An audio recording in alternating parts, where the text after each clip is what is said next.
The Tower of London, summer of 1483. Two boys play in the gardens within the fortress walls. The older one is 12, and technically, he's the King of England. Edward V, crowned in name, if not yet in ceremony, waiting in the royal apartments for the coronation that will make his kingship official. The younger is 9, Richard, Duke of York, with the easy confidence of a child who has never known real hardship. They're princes, they're brothers, and though they may not fully understand it yet, they're prisoners. People see them that summer, servants and guards, officials going about their business. The boys are spotted shooting arrows at targets, running through the grounds, appearing at the windows of the royal apartments to watch the world outside the walls. These sightings continue through June and into July. Then, gradually, they become less frequent. The boys appear at the windows less often. The garden stands empty more days than not. Sometime in late summer, the sightings stop entirely. No announcement accompanies their disappearance. No official word from the crown, no funeral, no explanation. One week people glimpse them at the windows, the next week nothing. The princes have simply ceased to appear. Where did they go? For 540 years, no one has been able to answer that question with certainty. And in the last 2 years, new evidence has emerged that's reignited the debate, pointing in completely opposite directions. England waited for news that never came. The boy's mother, Elizabeth Woodville, remained in sanctuary at Westminster Abbey, a queen dowager reduced to hiding in a church, unable to help her sons. She had surrendered her younger boy to the Tower weeks earlier, assured he would be safe, promised he would attend his brother's coronation. Now both her sons had vanished behind those walls, and no one would tell her anything. Their uncle sat on the throne. Richard III, formerly Duke of Gloucester, had been crowned king on July 6th. His nephews had been declared illegitimate, their claim to the throne nullified by Parliament. But illegitimate or not, they still existed, or they had existed. Now even that was uncertain. Rumours spread through London within weeks of the coronation. Whispers in taverns and marketplaces, gossip passed between servants, speculation that reached the courts of Europe. The princes had been murdered, Richard had ordered it done, or someone else had, or they were still alive, smuggled out, hidden away. No one knew anything concrete, but everyone was talking. Richard III never addressed the rumours directly. He never produced the boys to prove they lived. He never announced their deaths or gave them a royal funeral. He ruled for 2 more years, fought off 1 rebellion, and died at Bosworth Field in 1485 without ever explaining what had happened to his nephews. His successor, Henry VII, didn't explain either. The new Tudor king married the prince's sister, but never publicly accused Richard of murder, never displayed bodies, never provided closure. The uncertainty has persisted for over 5 centuries. We're still arguing about it today. Before we continue, I want to ask you something. If you believe these cold cases of history, these crimes that still demand answers after centuries of silence, deserve investigation. If you believe that the forgotten victims of the past deserve to have their stories told honestly, without the propaganda of the winners, you can help us continue this work by liking this video and subscribing. Your support keeps the candle lit. It allows us to keep exploring the places where history hides its secrets. Tonight, we investigate one of the most enduring mysteries in English history, and one that's seen explosive new developments in just the last 2 years. 2 children, heirs to the throne of England, walked into the Tower of London in 1483 and were never reliably seen again. For centuries, the accepted story was that their uncle Richard III had them murdered. Shakespeare dramatized it.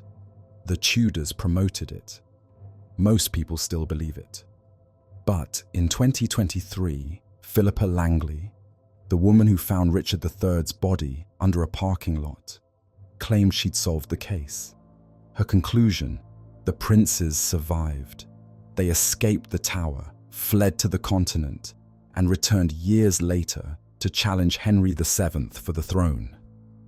The Tudors didn't just kill them.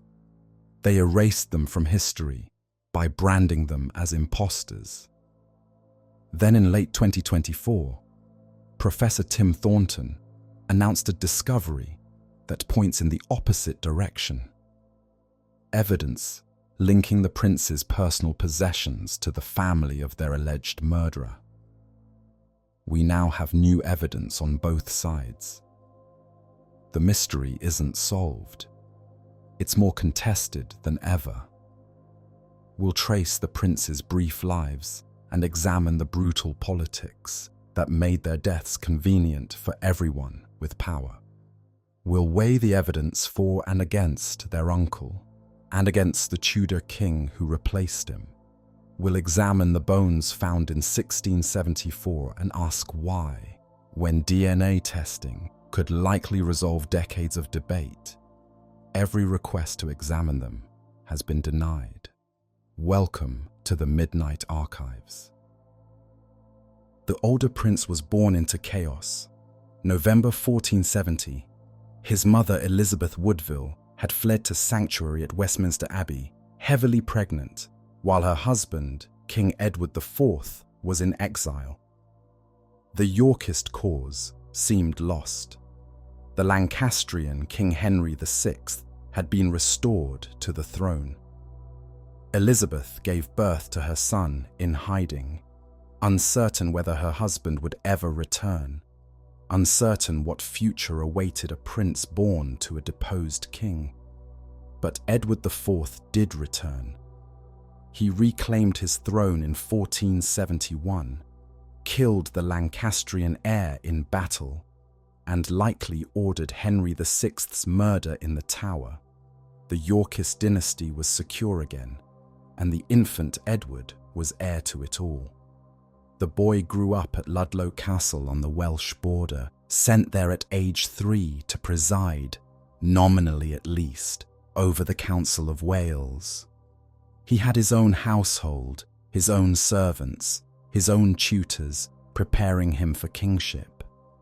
By all accounts, he was intelligent and serious, perhaps delicate in constitution but sound in mind. He was being groomed for the crown from his earliest years. He was 12 years old when his father died unexpectedly in April 1483. He was proclaimed King Edward V immediately. He set out from Ludlow toward London for his coronation. He never arrived as a free king. His uncle intercepted him on the road, arrested his guardians, and took control of him. He entered London not riding in triumph, but in his uncle's custody. He was king for 77 days. He was never crowned. The younger prince had an easier childhood, at least at first. Born in 1473, Richard was the second surviving son, the spare, important, but not carrying the weight of expectation placed on his brother. While Edward was sent to Ludlow to learn governance, Richard stayed closer to home, raised in the royal household among his mother and sisters. He was, by the accounts that survive, a lively child, charming and confident, with the ease of a boy who had never experienced real adversity. He had already been married at age 5, a dynastic match to Anne Mowbray, daughter of a wealthy duke. Anne died young, leaving Richard a widower before he turned 10, but also leaving him claim to her family's substantial estates. He was 9 years old when the crisis came. too young to fully grasp the political maneuvering, too young to understand why his mother was so frightened, why she had fled with him into sanctuary at Westminster Abbey, why she wept when the Archbishop came to negotiate his surrender. The council demanded that Richard join his brother in the Tower. For the coronation, they said. For company, they said. Elizabeth Woodville had no power to refuse. She surrendered her younger son in mid-June 1483, kissing him goodbye at the Abbey door. She would never see him again, or so the traditional account holds. But recent discoveries have raised the possibility that she may have known more about her son's fate than history has assumed. To understand why the princes mattered, you need to understand the family they came from, and the enemies that family had made. Edward IV and Elizabeth Woodville had 10 children who survived infancy. The 2 princes were the only surviving sons. Their 5 living sisters included Elizabeth of York, who would later become queen to Henry VII and mother to Henry VIII. The York family represented the future of the Yorkist dynasty, the heirs to everything Edward IV had fought for during the bloody Wars of the Roses. But the family was also a source of bitter factional conflict. Elizabeth Woodville's marriage to the king had been controversial from the start. A commoner, widow of a Lancastrian knight no less, she had somehow captivated Edward IV so completely that he married her in secret, defying the expectation that he would make a strategic match with a foreign princess. The marriage shocked the court and infuriated the king's chief advisor, the Earl of Warwick, who had been negotiating a French match. Worse, Elizabeth's relatives rose rapidly. Her father became an earl. Her brothers received titles and wealthy marriages. Her sons from her first marriage gained positions of influence. The Woodvilles accumulated power and enemies with every advancement. The old nobility resented these newcomers. Men who had bled for the Yorkist cause watched upstarts leap ahead of them in the king's favour. Richard, Duke of Gloucester, Edward's loyal brother, reportedly clashed with the Woodvilles. The Duke of Buckingham despised them. When Edward IV died, leaving a 12-year-old heir surrounded by Woodville guardians, these resentments became lethal. Edward IV died on April 9th, 1483, about 3 weeks before his 41st birthday. The death was unexpected. Edward had seemed healthy, still vigorous, still in the prime of his reign. Some accounts suggest he caught a cold while fishing on the Thames. Others mention a fever. Later writers would whisper about poison or about the toll of years of excessive eating and drinking. The cause remains uncertain. What was certain was the crisis his death created. The king was dead. The new king was a 12-year-old boy 200 miles away at Ludlow Castle. A regency would be needed, someone to govern England until Edward V came of age. And the question that would determine everything was already being asked in every corner of power. Who would control the boy king? Who would rule England in his name? Edward IV had named his brother, Richard, Duke of Gloucester, as Lord Protector in his will. But the Woodvilles had other ideas. Elizabeth Woodville and her relatives understood their position perfectly. They controlled the young king. Edward IV's household at Ludlow was stuffed with Woodville allies. His governor was his maternal uncle, Anthony Woodville, Earl Rivers, a cultured, intelligent man and a capable administrator. His half-brother Richard Grey was part of his retinue. The Woodvilles had the king, and they intended to keep him. They began planning an immediate coronation. If Edward V could be crowned quickly, before a formal regency was established, before Richard of Gloucester could arrive from the north, then the question of who controlled him would become moot. A crowned king didn't need a protector. a crowned king's relatives could govern in his name without interference. The council in London pushed back. They wanted a proper regency, a balanced government, not Woodville domination. But the Woodvilles had momentum. They had the king. They set the coronation for May 4th, just weeks away. They didn't move fast enough. Richard, Duke of Gloucester, was not a man to be sidelined. He was Edward IV's youngest surviving brother, and unlike their middle brother George, executed for treason in 1478. Richard had been loyal to Edward his entire adult life. He had fought for him, administered the north for him, proven himself a capable military commander and a reliable ally. He had been rewarded with vast estates and enormous power in the north of England, where he was effectively a viceroy. He was also, according to Edward IV's will, supposed to be Lord Protector, the man who would govern England until the young king came of age. The Woodvilles' attempt to crown Edward V before Richard could arrive was a direct threat to his position, perhaps to his life. Richard had a choice. Let the Woodvilles sideline him or act first. He chose to act. Richard moved south from York. Henry Stafford, Duke of Buckingham, who had his own grievances against the Woodvilles, joined him. Together, they intercepted the young king's party at Stony Stratford on April 30th, before the royal entourage could reach London. What happened next was a coup in miniature. Richard arrested the Woodville escorts, Earl Rivers, Richard Grey, Thomas Vaughan, men who had been Edward VI's guardians and companions for years. He accused them of plotting against him, of trying to destroy him and seize control of the government. Whether the accusations were true or simply useful has been debated ever since. The arrested men were sent north under guard. They would be executed without trial in late June. Richard took control of the king himself. Edward V, 12 years old, confused, possibly frightened, now rode toward London with his uncle rather than his mother's family. The Woodvilles in London panicked. Elizabeth Woodville fled into sanctuary at Westminster Abbey with her younger son and her daughters. The fleet that had been mustered for some unclear purpose dispersed.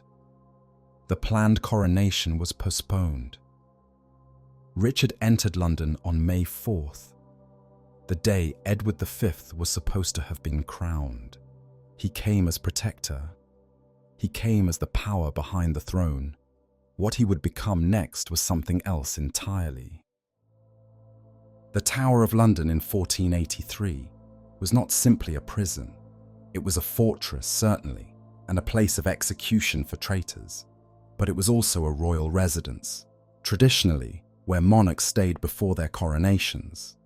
The complex included comfortable royal apartments, gardens, even a menagerie of exotic animals. When Richard of Gloucester installed Edward V in the Tower in mid-May, it wasn't necessarily sinister. A coronation was being planned. The king needed appropriate lodging. The Tower was the traditional choice. The coronation was scheduled for June 22nd. Edward V would be crowned. A regency would govern until he came of age, and the crisis would be resolved. The young king waited in the royal apartments, attended by servants, visited by physicians, seemingly safe. At first, this could be seen as normal. At first. Elizabeth Woodville remained in sanctuary at Westminster Abbey with her younger children, including 9-year-old Richard, Duke of York. Sanctuary was a powerful medieval protection. Anyone who reached consecrated ground could not be lawfully removed by force. Elizabeth understood that as long as she held her younger son, she held a card. Richard of York was second in line to the throne. If anything happened to Edward V, the younger boy became king. But sanctuary couldn't last forever. The council, now firmly controlled by Richard of Gloucester, pressured Elizabeth to surrender the boy. They argued that the Duke of York should attend his brother's coronation. They claimed it was unhealthy for him to remain cooped up in the abbey. They promised he would be safe. Elizabeth resisted for weeks, but she had no real power, no army, no allies capable of defying the protector. On June 16, 1483, she surrendered Richard to the Archbishop of Canterbury. The 9-year-old was escorted to the Tower to join his brother. The boys were together now, both sons of Edward IV, both heirs to the York dynasty, both entirely in their uncle's power. The coronation scheduled for June 22nd didn't happen. It was postponed, then postponed again. Meanwhile, Richard of Gloucester was consolidating control, removing potential opponents, positioning his own allies in key positions. Something was building toward a conclusion that had nothing to do with crowning Edward V. On June 22nd, the day that should have seen a king crowned, a sermon was preached at St. Paul's Cross instead. Dr. Ralph Shah, a theologian, stood before a crowd and made an astonishing claim. Edward IV's marriage to Elizabeth Woodville had been invalid. The king had been pre-contracted, essentially engaged, to another woman, Lady Eleanor Butler, before he married Elizabeth in secret. If true, this meant the Woodville marriage was bigamous. The children born from it were illegitimate. Edward V was not the rightful king. Richard of Gloucester was. The claim came from Robert Stillington, Bishop of Bath and Wells, who said he had personally witnessed Edward IV's earlier engagement to Lady Eleanor Butler. Was it true? The evidence is murky at best. Eleanor Butler was conveniently dead. She had died in 1468, 15 years before the crisis, and couldn't confirm or deny anything. No documentation of the alleged pre-contract survives. Stillington had reasons to curry favour with Richard, having been imprisoned during Edward IV's reign. But truth mattered less than political reality. Parliament accepted the claim. An assembly of Lords and Commons petitioned Richard to take the throne. On July 6, 1483, Richard III was crowned King of England.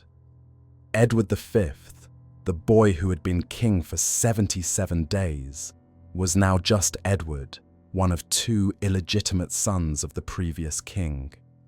He and his brother remained in the Tower, no longer heirs, no longer politically vital, no longer seen. After Richard III's coronation, the princes were glimpsed less and less frequently. The Italian visitor Dominic Mancini, who left England in July 1483, reported that the boys had been withdrawn into the inner chambers of the Tower. Their servants had been dismissed. They were seen occasionally shooting and playing in the garden, but increasingly rarely. A physician named Dr. John Argentine, reportedly the last outsider to see Edward V, gave a troubling account. The former king, Argentine said, was making daily confession, like a victim preparing for sacrifice. The 13-year-old knew something was wrong. He understood he was in danger. The exact date when the boys were last seen is uncertain. Different accounts place it anywhere from late July to early September 1483. What's clear is that by autumn, no one credible claimed to have seen them at all. The windows where they had once appeared remained dark. The gardens where they had played stood empty. Richard III's court continued as if the boys had never existed. Within weeks of the coronation, rumours spread across England and into Europe. The princes had been murdered. They had been smothered in their beds, they had been drowned, they had been poisoned. The methods varied with the teller, but the conclusion was consistent. Richard III had ordered his nephews killed to secure his throne. The French Chancellor publicly accused Richard of murdering the boys as early as January 1484. The accusation reached the courts of Spain, Burgundy, the Italian states. By the time Richard died at Bosworth in August 1485, the belief that he had killed the princes was widespread, though not universal. Richard himself never confirmed anything. He never produced the boys to disprove the rumors. He never announced their deaths, never displayed bodies, never held funerals. This silence has been read as evidence of guilt by many historians. An innocent man, they argue, would simply have shown the princes were alive. But there are other explanations for the silence, including the possibility that Richard genuinely didn't know what had happened to them, or that they were no longer in the tower at all. Whether Richard killed the princes or not, his silence made a certain brutal sense. Consider his position. If the boys were dead, admitting it would brand him a child killer before the world. Even in an age accustomed to political violence, the murder of children provoked horror. Richard's claim to the throne rested on their illegitimacy, but illegitimate children could be re-legitimized. Dead nephews were a different kind of problem entirely. If the boys were alive, producing them created different dangers. They would become rallying points for anyone who wanted to challenge Richard's rule. Every discontented noble, every Woodville loyalist, every foreign power looking to meddle in English affairs could claim to champion the true king against the usurper. Silence allowed Richard to avoid both traps. Let the rumors swirl. Let the uncertainty persist. Neither confirm nor deny. It was politically defensible, if morally corrosive. The problem was that silence fed the worst assumptions. And when Henry Tudor came to take the throne, the vanished princes became a weapon against the man who had last held them. The traditional suspect is Richard III, and the case against him is straightforward. He had motive. The princes, even declared illegitimate, were threats to his throne. Parliament could reverse its own ruling. A successful rebellion could restore Edward V. As long as the boys lived, Richard's position was vulnerable. He had opportunity. The princes were in the tower, guarded by his men, entirely in his power. No one could have reached them without his knowledge or permission. If they were killed in the tower, Richard either ordered it or allowed it to happen. He had precedent. Medieval kings who deposed rivals frequently arranged for those rivals to die in custody. Edward II, Richard II, Henry VI. All met their ends as prisoners. Richard III would simply have been following a grim tradition, and he had the silence. A man falsely accused of murdering children, who could disprove the accusation simply by producing them alive, would surely do so. Richard never did. For 5 centuries, this logic has convinced most historians that Richard III killed his nephews. Shakespeare made him a monster. The Tudor dynasty made him a villain. Even today, with Richard's reputation partially rehabilitated, the majority of scholars believe he was responsible, but most likely is not certainly. And the case against Richard has always rested more on inference than evidence. Strip away Shakespeare, strip away Tudor propaganda, and Richard III looks different. He was loyal to his brother Edward IV for their entire adult lives, unlike their middle brother George of Clarence, who betrayed Edward twice and was executed for it. Richard administered the north of England effectively and justly, earning genuine popularity in a region that would remain loyal to his memory for generations. He was a competent military commander, a pious man who founded colleges and churches, a believer in legal reform, who established the Council of the North and championed the rights of the poor. None of this proves he didn't kill the princes, but it complicates the portrait of a motiveless monster. There's also the question of timing. Richard's position was most vulnerable immediately after his coronation, in July and August 1483. If he was going to kill the princes, that would have been the moment to do it. Before opposition could crystallize, before rumors could spread. But Richard didn't secure his throne by killing them. He faced Buckingham's rebellion in October 1483, a serious threat that nearly succeeded, without ever producing the princes' bodies to prove they were no longer a rallying point. Why not? If he had killed them, displaying proof would have ended the uncertainty. If he hadn't, producing them alive would have disproved the rumors. His silence makes sense only if he didn't control the answer, if the boys were neither certainly dead nor certainly in his hands. The man who actually benefited most from the prince's disappearance was Henry Tudor. Henry's claim to the English throne was weak. He descended from the illegitimate Beaufort line, barred from the succession by Act of Parliament. His victory at Bosworth in 1485 was achieved partly because Richard III charged recklessly into battle and was killed, partly because key lords switched sides at the crucial moment. Henry became king by conquest, not by right.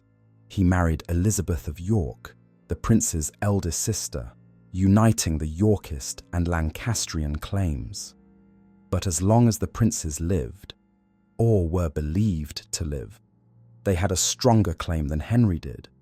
Even if they were illegitimate under Richard's ruling, Parliament could reverse that. Even if they were dead, their status as potential martyrs could fuel opposition. Henry VII's behavior after taking the throne is curious. He reversed the act that had declared the princes illegitimate, but he never accused Richard III of murdering them. Not in his formal indictments, not in his propaganda, not in any official document. He attainted Richard for tyranny and other crimes, but not for killing children. Why not? If Richard had murdered the princes, accusing him would have been a propaganda gift, unless Henry couldn't prove it, unless he wasn't certain what had happened, unless he had reasons of his own to keep the matter murky, or unless Henry himself had arranged their deaths after Bosworth and couldn't accuse Richard without risking exposure. There's a third suspect who deserves consideration. Henry Stafford, Duke of Buckingham. Buckingham was Richard III's closest ally during the seizure of power.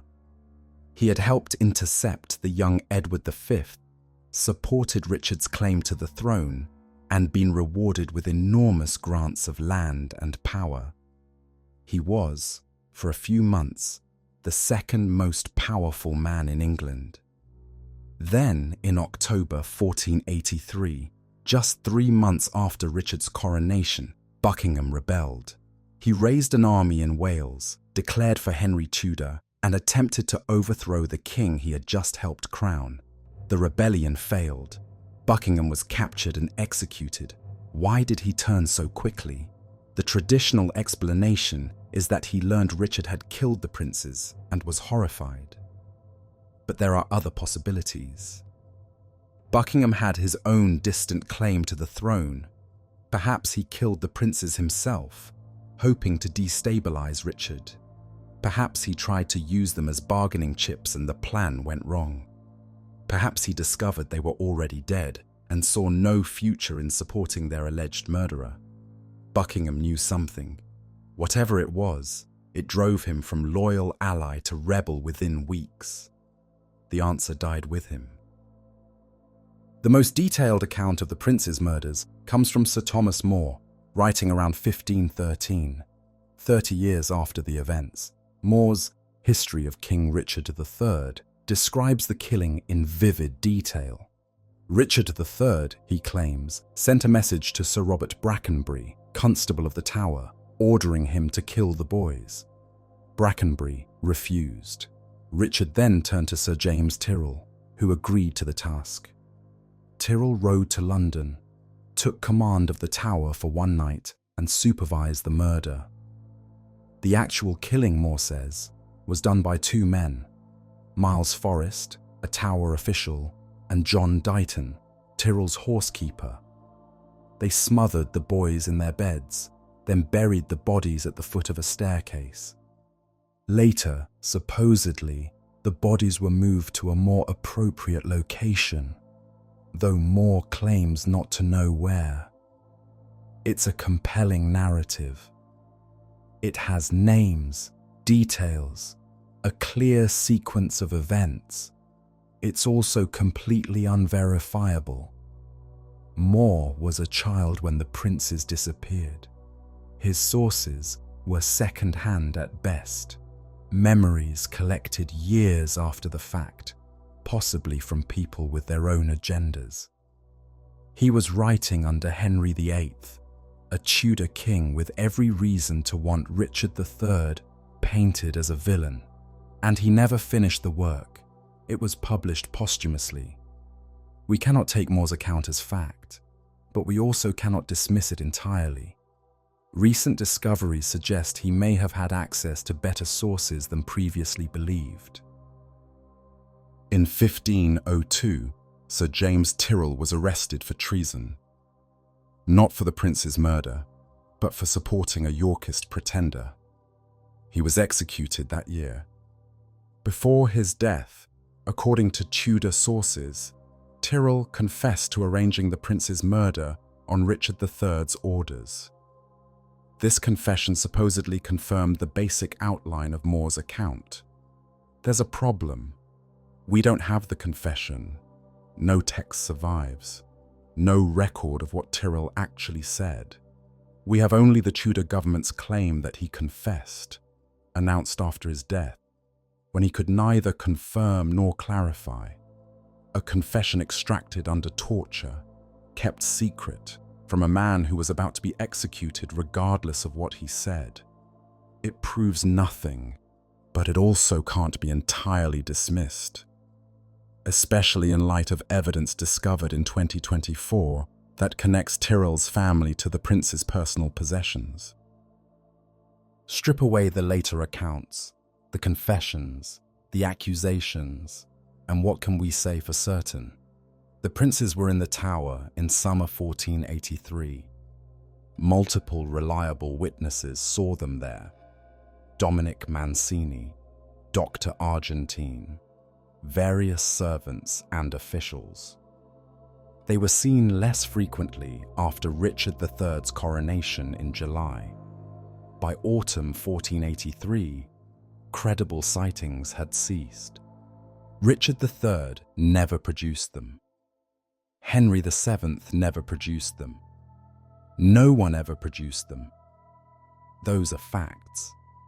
Everything else, who killed them, how, when, or whether they were killed at all, is inference, speculation, or propaganda. We've been arguing about it for 540 years, based on fragmentary evidence and partisan sources. But in the last decade, new evidence has emerged, and it doesn't point in just one direction. In 1487, 2 years after Henry VII took the throne, a boy appeared in Ireland, claiming to be a Yorkist prince. The official Tudor account says he was Lambert Simnel, the son of an Oxford tradesman, coached by a priest named Richard Simons to impersonate Edward, Earl of Warwick, a different royal prisoner, not one of the princes. He was crowned King Edward VI in Dublin, backed by Margaret of Burgundy, the prince's aunt, and Irish lords who had supported the Yorkist cause. Simnel led an invasion of England with a force of Irish soldiers and German mercenaries. The campaign ended at the Battle of Stoke in June 1487, where the rebel army was destroyed. Simnel was captured. What happened next is remarkable. Henry VII didn't execute him. Instead, the king put the boy to work in the royal kitchens. Simnel later became a falconer and lived into old age, dying peacefully around 1525. This mercy has been read as evidence that Simnel was obviously a fake. A puppet so unthreatening that Henry could afford to be magnanimous. But there's another reading. If Simnel was actually who he claimed to be, executing him would confirm his identity and make him a martyr. Keeping him alive as a servant, stripped of his claims, might have been the smarter play. The traditional account has always held that Simnel impersonated the Earl of Warwick, not either of the princes. But recent research has complicated that picture considerably. The more serious threat came in 1490, when a young man appeared at the court of Burgundy, claiming to be Richard, Duke of York, the younger prince, escaped from the Tower. He called himself Richard Plantagenet. He said he had been spared when his brother Edward was killed, smuggled out of the Tower, and hidden abroad for years. He had the bearing of a prince, spoke multiple languages, and knew details of the English court that an impostor shouldn't have known. Margaret of Burgundy, the prince's aunt, who had known the real Richard as a child, publicly accepted him as her nephew. So did King James IV of Scotland, who gave him a royal bride. So did the Holy Roman Emperor Maximilian, who recognized him as King of England. Perkin, as the Tudors called him, launched multiple invasions of England. All failed. He was eventually captured in 1497, held prisoner for 2 years, and executed in 1499, after allegedly attempting to escape. Before his death, he confessed to being an impostor, the son of a Flemish boatman named Jean de Werbeck. The confession was widely publicized by Tudor authorities, but confessions extracted from prisoners facing execution are inherently suspect. Henry VII had every reason to discredit the man, every means to force a statement, and total control over what version reached the public. We don't have Perkin's own uncoerced account. We have only what the Tudors wanted the world to believe. The question that has haunted historians ever since: was Margaret of Burgundy fooled by a clever impostor? Was she playing politics, using a pretender to destabilize Henry's regime? Or did she recognize her own nephew when he appeared at her court? If the princes were definitely dead in 1483, the pretenders should have been easy to dismiss. Henry VII could have produced their bodies. He could have opened whatever graves existed and displayed the remains. He could have called witnesses who had seen the murders. He could have proven, beyond doubt, that the men claiming to be the princes were frauds. He never did any of this. When the real Earl of Warwick was held in the Tower, Henry eventually produced him in public to disprove Simnel's claims.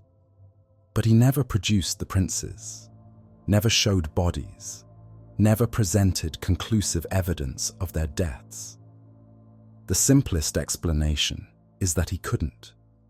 Either he didn't know where the bodies were, or there were no bodies to produce, or he had reasons of his own to avoid the question. The pretenders prove nothing definitive about the prince's fate, but they prove that Henry VII couldn't definitively prove anything either. And recent archival discoveries have given new weight to the possibility that at least one of these impostors was exactly who he claimed to be. In 1674, workmen demolishing a staircase in the Tower of London made a grim discovery. Beneath the stones, in a wooden chest, lay the bones of 2 children. The location matched Thomas More's account. He had written that the princes were buried at the stairfoot. The bones appeared to be the right size for children roughly the ages the princes would have been. It seemed like confirmation. After nearly 200 years, the princes had been found. King Charles II ordered the bones treated as royal remains. They were placed in an urn designed by Christopher Wren, the great architect, and interred in Westminster Abbey with other royal dead. A Latin inscription declared them to be the remains of Edward V and Richard, Duke of York. There they have remained for 350 years.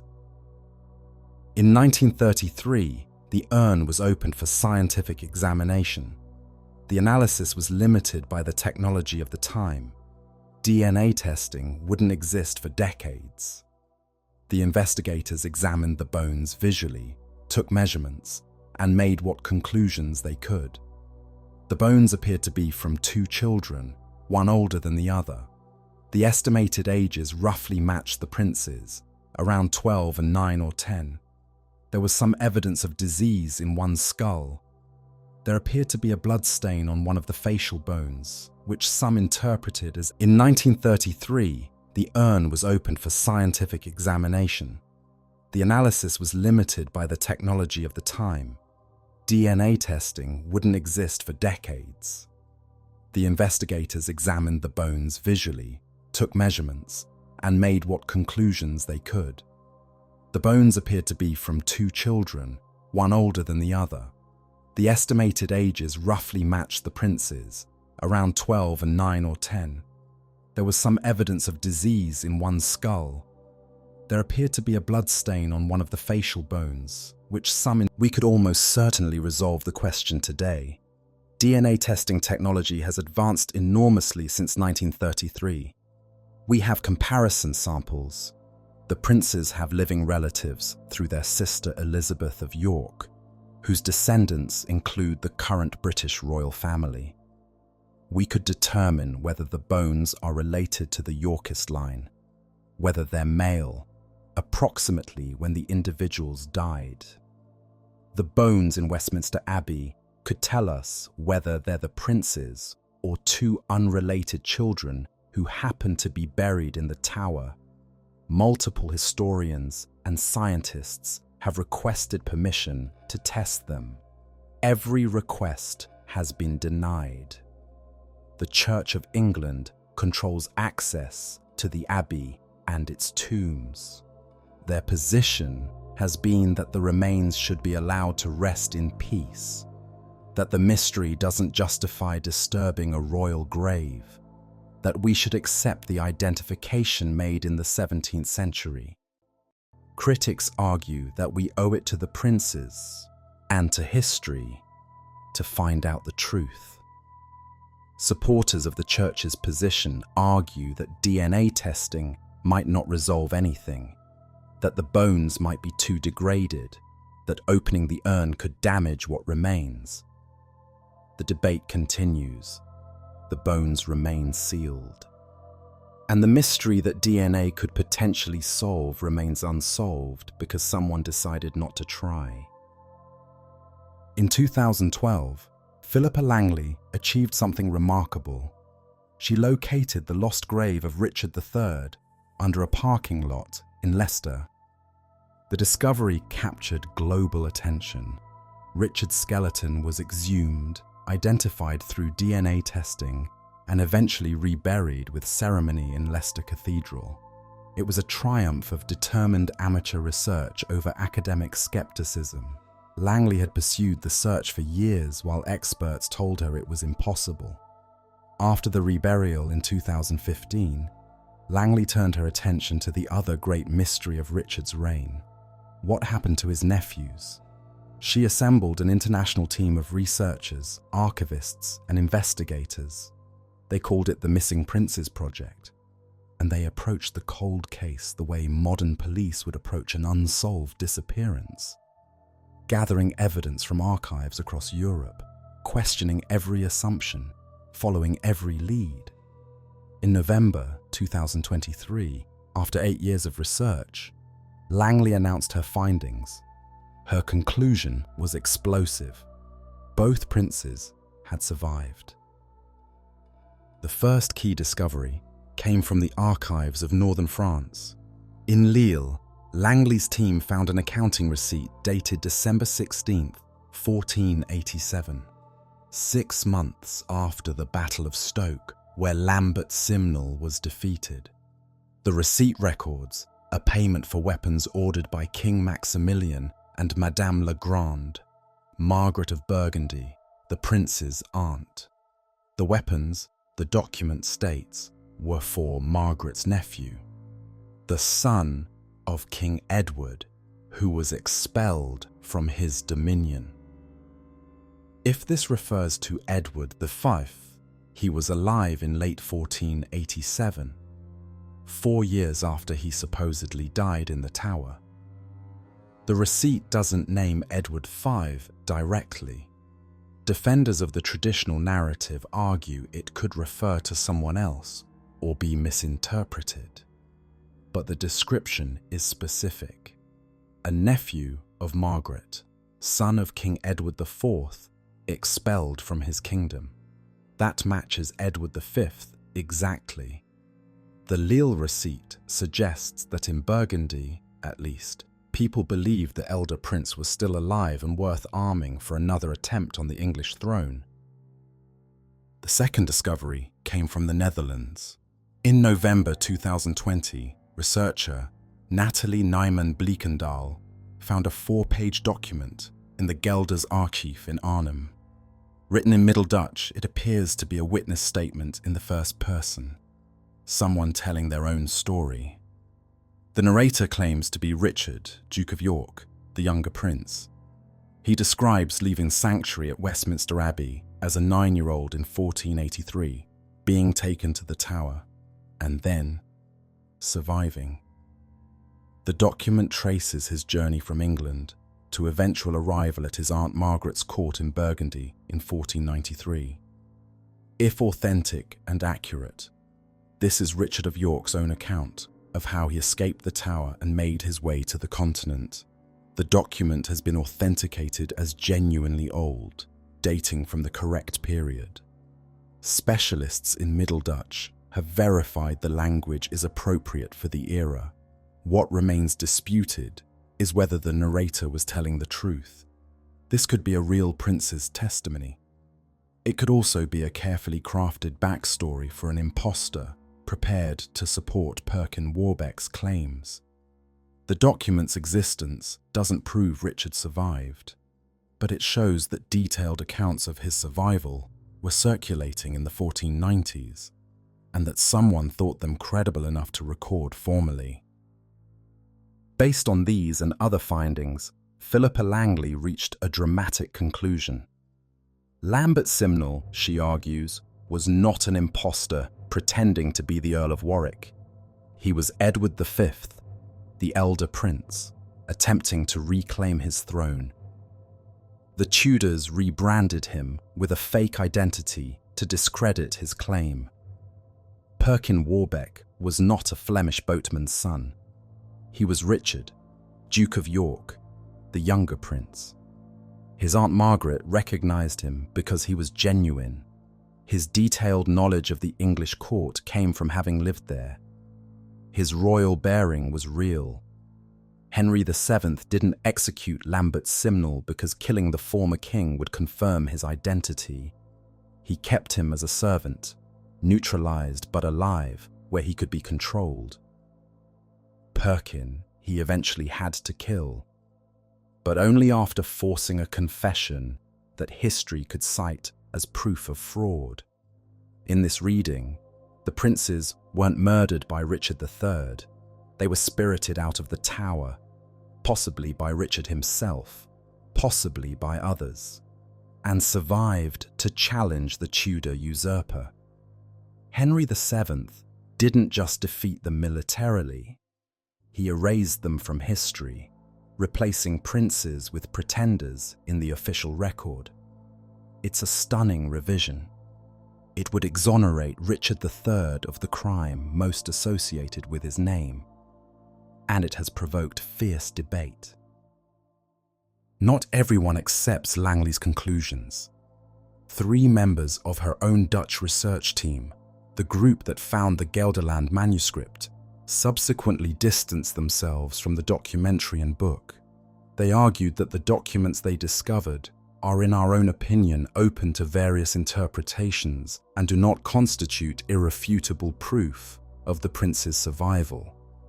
Critics point out that the Lille receipt doesn't name Edward V explicitly. The Gelderland manuscript could be propaganda rather than testimony.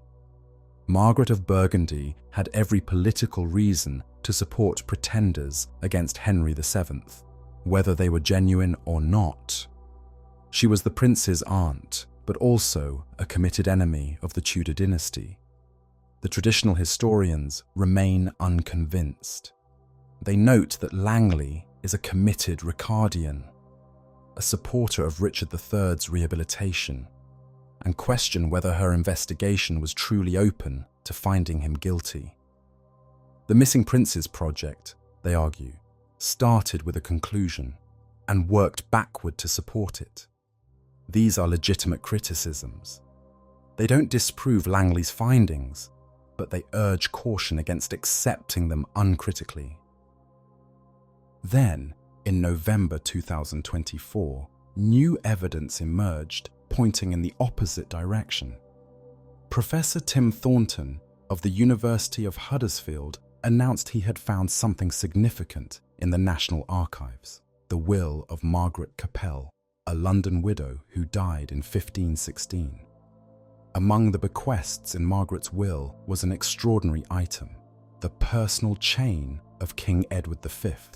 Chains and collars were not generic jewelry in the medieval period. They were badges of identity, symbols of allegiance and status, deeply personal possessions. Edward V's chain would have been unmistakably his, marked with his symbols, his affiliations, his royal identity. Why did Margaret Capel have the dead king's chain? Margaret was the sister-in-law of Sir James Tyrrell, the man who allegedly confessed to arranging the prince's murders. Her sister Anne was Tyrrell's wife. The chain had apparently passed through Tyrrell's family connections to Margaret. If the princes had been murdered and Tyrrell had organized the killing, the chain might have been kept as proof that the task was completed, a trophy, a receipt. There's another connection. Margaret's husband, William Capel, employed a lawyer named John Moore. John Moore was the father of Sir Thomas More, the author who wrote the first detailed account of how the princes were killed. The chain connects Tyrrell's family to Edward IV's personal possessions. The lawyer connects the family to the man who would tell the murder story. It doesn't prove murder, but it suggests that Thomas More may have had better sources than historians have assumed. We are now in an extraordinary position.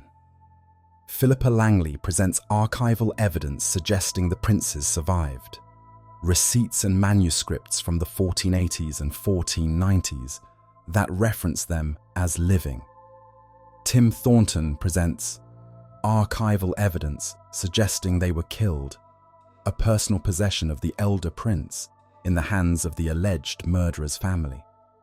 Both findings are genuine archival discoveries. Both have been authenticated as period documents. Both add new information to a mystery that seemed to have yielded all its secrets long ago. They cannot both be correct. Either the princes survived to challenge Henry VII, or they were killed in the Tower, and their possessions distributed among those responsible. The new evidence doesn't resolve the mystery, it deepens it. What we need is DNA testing of the Westminster bones.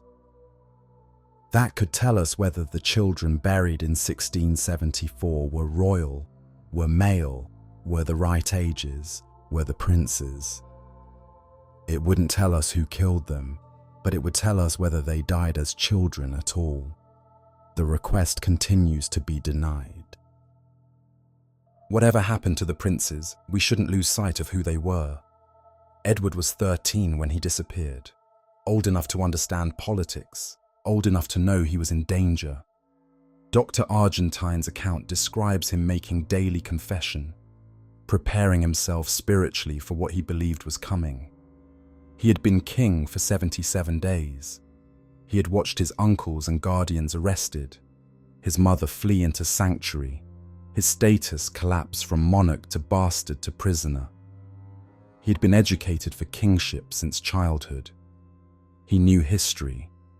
He would have known what happened to deposed kings in England. Edward II starved or murdered in Berkeley Castle, Richard II killed at Pontefract, Henry VI dead in the Tower itself. He would have known that his uncle's throne would never be secure while he lived. What were his last weeks like? Did he hope for rescue? Did he try to protect his younger brother? Or was he too frightened to think of anyone but himself? Did he pray for deliverance, or had he accepted that deliverance wouldn't come? We can only imagine. No one recorded his words, his thoughts, his final days. He vanishes from history mid-sentence, a boy waiting for something terrible to happen. Richard was 9, old enough to sense that something was wrong, too young to fully grasp the political machinery grinding toward him.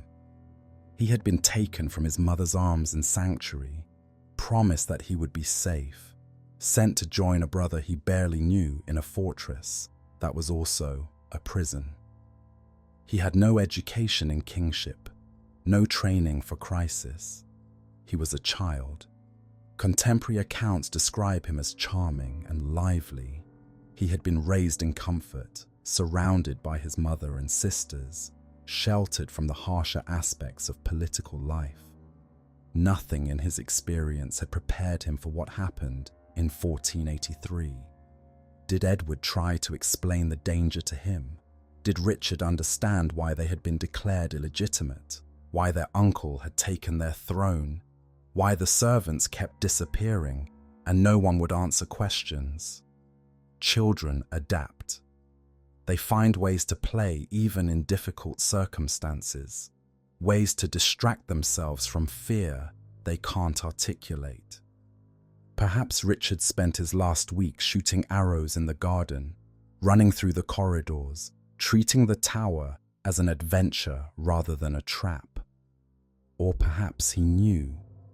Perhaps he cried for his mother at night, wondered why she didn't come, asked questions that no one could answer. He was 9 years old. Whatever happened to him, he deserved none of it. This is what makes the mystery so persistent. It's not just a historical puzzle. It's not just a question of which king was guilty of murder. It's about a pair of brothers who trusted the adults around them and were betrayed by their uncle, or by their dynasty's enemies, or by circumstances beyond anyone's control. Every generation returns to this story because the horror of it doesn't fade. Children in danger, children disappeared, children whose fate remains unknown after 5 centuries of investigation. We argue about Richard III and Henry VII, about documents and bones and political motives. But underneath all the historical analysis, there's something simpler. 2 boys who should have grown up to be men. 2 brothers who should have had lives, marriages, children, accomplishments, failures, all the ordinary and extraordinary experiences that make up a human existence. They got none of it. Whatever happened in the Tower of London in 1483, it cut their stories short, and we're still trying to write an ending. After 540 years, certain things remain genuinely unknowable. We don't know when the princes died, or if they died in the tower at all. The last credible sighting places them there in summer 1483. But absence of sightings isn't proof of death. They could have been killed that autumn. They could have been moved secretly and killed elsewhere. They could have been smuggled out and lived for years. We don't know who was responsible. Richard III had motive and opportunity, but so did Henry VII, and so did Buckingham and potentially others. The evidence against any specific individual is circumstantial. No murder weapon, no confession that wasn't extracted under Tudor control, no witnesses who weren't writing decades later. We don't know if the Westminster bones are theirs. The 1933 examination was inconclusive. DNA testing could resolve this, but hasn't been permitted. Until it is, the bones are simply unidentified remains of young people who died at some point and were buried in the Tower, possibly the princes, possibly not. We don't know if the pretenders were genuine. Langley's evidence is intriguing but disputed. The traditional account is coherent but also unprovable. Margaret of Burgundy's recognition of Perkin Warbeck as her nephew could have been sincere or political. These aren't gaps that more research will necessarily fill. The evidence may simply not exist anymore. We may have reached the limits of what can be known. One thing we can say with confidence: the story we inherited was written by the Tudors. Henry VII took the throne from Richard III. His son Henry VIII continued the dynasty and broke with Rome. His granddaughter Elizabeth I ruled for 45 years and defeated the Spanish Armada. For over a century, the Tudors controlled what was written, what was remembered, what was taught. They had every reason to paint Richard III as a monster. Their claim to the throne was weak. His villainy was their justification. Shakespeare's hunchbacked murderer isn't history. It's propaganda transformed into art, still shaping perceptions 4 centuries later. That doesn't mean Richard was innocent. The Tudors may have exaggerated his crimes, but that doesn't mean the crimes didn't happen. Propaganda often works by amplifying truth rather than inventing lies. What it means is that we should read the sources critically. Thomas More wrote under Tudor patronage. The official accounts served Tudor interests. The confessions were extracted by Tudor interrogators. Every piece of evidence from this period carries the fingerprints of the victors. The truth is buried somewhere beneath the propaganda. We may never fully excavate it. There is one thing that could shift the balance of evidence: testing the Westminster bones. If DNA analysis showed the bones were royal, descended from the same lineage as the modern British royals, it would strongly support the traditional account. The princes died as children and were buried in the Tower. If the bones turned out to be unrelated, or female, or from the wrong time period, it would blow the case wide open. The princes weren't buried where they were supposedly buried. Something else happened to them. Either result would be valuable. Either result would advance our understanding. The current situation, bones that might be the princes, sealed away, untestable, serves no one except those who prefer mystery to resolution. The Church of England argues that the dead should rest in peace. But these dead have never rested. Their names have been invoked in debates for over 500 years. Their bones have been moved, examined, displayed, sealed. If anyone deserves final answers, the princes do. The technology exists. The comparison samples exist. The expertise exists. What's lacking is permission. Perhaps one day that will change. Until then, the urn in Westminster Abbey keeps its secrets. The Tower of London is a tourist attraction now. Millions of visitors walk through its gates every year. They see the crown jewels, the ravens, the beefeaters in their ceremonial uniforms. They take photographs in the courtyards where medieval kings held court. They buy souvenirs from gift shops built into ancient walls. Somewhere in this complex, in rooms that have been renovated and repurposed many times over the centuries, two boys lived through the summer of 1483. They played in gardens that no longer exist in quite the same form. They looked out windows that may have been bricked up and reopened and redesigned. Nothing remains that they would recognize. The tower they knew, the royal apartments, the private chambers, the staircase where bones would later be found, has been transformed by time and tourism into something else entirely. But the walls remember. Stone doesn't forget. And somewhere within those walls, something happened that we still don't understand. In Westminster Abbey, among the tombs of kings and queens and poets and scientists, there's a small marble urn designed by Christopher Wren. Inside are bones. Maybe the princes. Maybe two unknown children who happened to die in the tower at some point in its long history. We don't know. We could find out. We choose not to. The urn has sat there for 350 years. It will probably sit there for another 350. The bones inside will continue to be called the remains of Edward V and Richard, Duke of York, whether that identification is accurate or not. It's a strange kind of memorial, a monument to uncertainty, a grave that might not contain who it claims to contain, honoring victims of a crime that might not have happened the way we think it did. Perhaps that's fitting.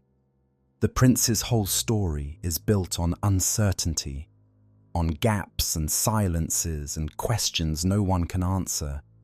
Even their grave refuses to give us closure. What happened to the princes in the tower? Richard III's defenders say he's been framed by Tudor propaganda, that the new evidence proves the boys survived, that history has wrongly convicted an innocent king. The traditional historians say Richard remains the most likely culprit, that the new evidence is ambiguous at best, that extraordinary claims require extraordinary proof. The bones in Westminster could settle the question, but they remain sealed. The archives have yielded new discoveries, but those discoveries point in opposite directions. The mystery persists, deeper now, in some ways, than it was before the new evidence emerged. Two boys entered the Tower of London in the summer of 1483. They were seen playing in the gardens, appearing at windows, living the strange half-life of royal prisoners. Then they weren't seen anymore. What happened to them? After 540 years of investigation, we still don't have a definitive answer. We have theories and evidence and passionate arguments on every side. We have bones we won't test and documents we can't fully interpret and silences we can't fill. We have a mystery that refuses to be solved. Maybe one day, when someone finally grants permission to test those bones, or when some forgotten archive yields the definitive document, or when some technology we haven't invented yet unlocks secrets we can't currently access, we'll know the truth. Or maybe we never will. Maybe the princes will remain what they've been for 5 centuries. Boys who walked into the tower and vanished from history. All we can do is keep looking, keep asking, keep trying to give them the ending their story deserves. Until next time.